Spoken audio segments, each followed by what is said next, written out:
À New York, les recherches se poursuivent pour comprendre les causes de la collision mortelle survenue dimanche soir entre un avion d'Air Canada et un camion de pompiers sur une piste de l'aéroport LaGuardia.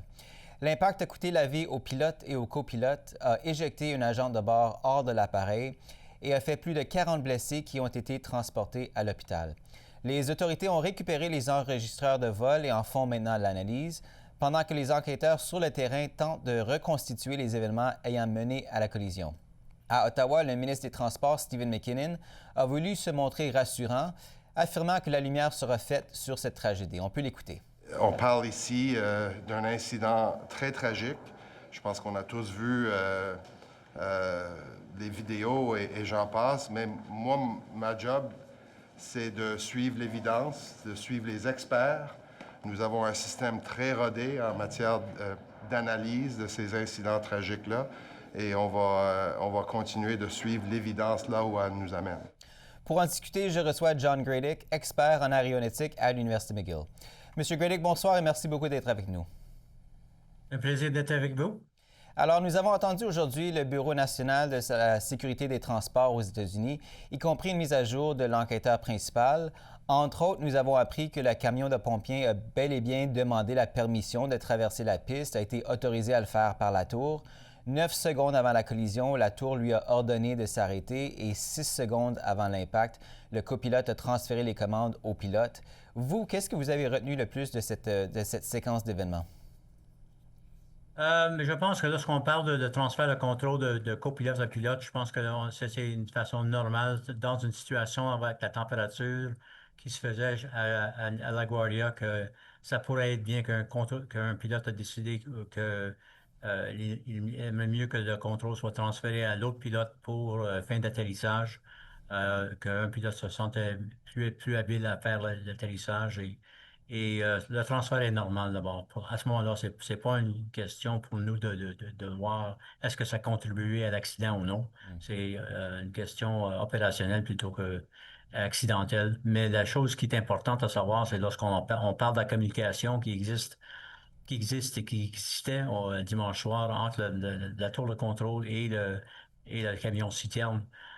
C'était vraiment il y avait deux éléments qui m'ont inquiété un peu plus que d'autres. C'était vraiment l'autorité a été remis au camion citerne de traverser la piste 4.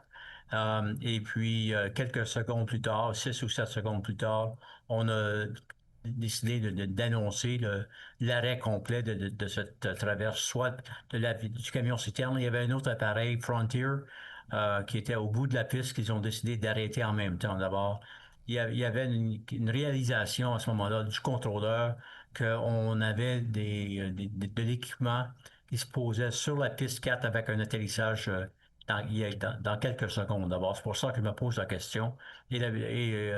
La personne de l'NTSB, la présidence du NTSB n'a pas vraiment adressé le pourquoi que l'autorité et les directions ont été émises par le contrôleur pour procéder avec la traversée par le camion citerne.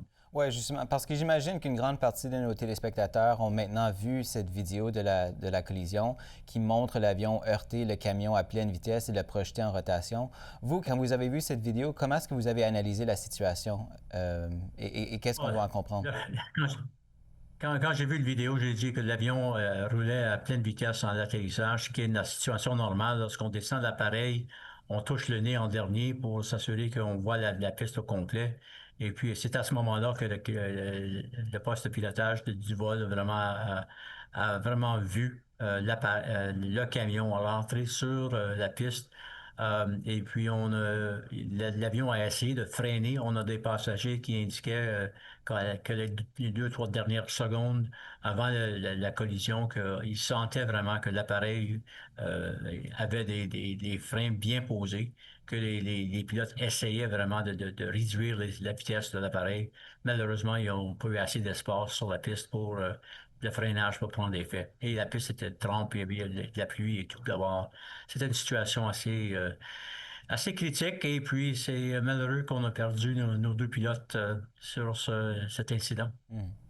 On apprend aussi aujourd'hui qu'il y avait 2 contrôleurs dans la tour lors de l'accident.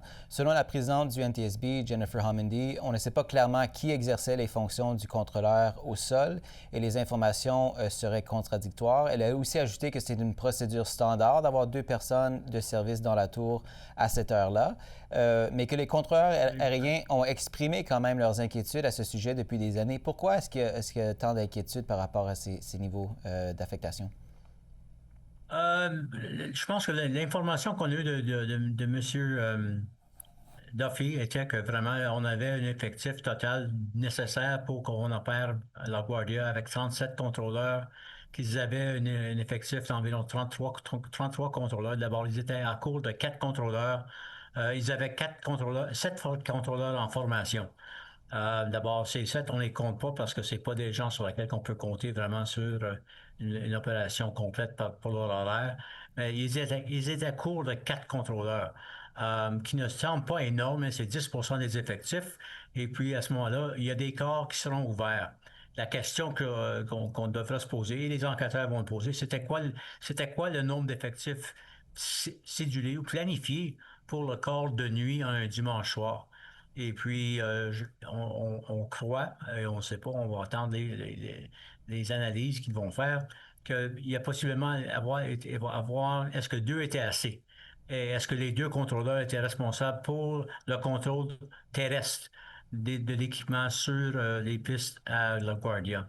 Si les 2 étaient vraiment affectés au contrôle routier, à ce moment-là, on aura une situation dans laquelle on avait 2 personnes qui étaient qualifiées et on n'a pas eu la chance d'entendre la voix du deuxième d'abord.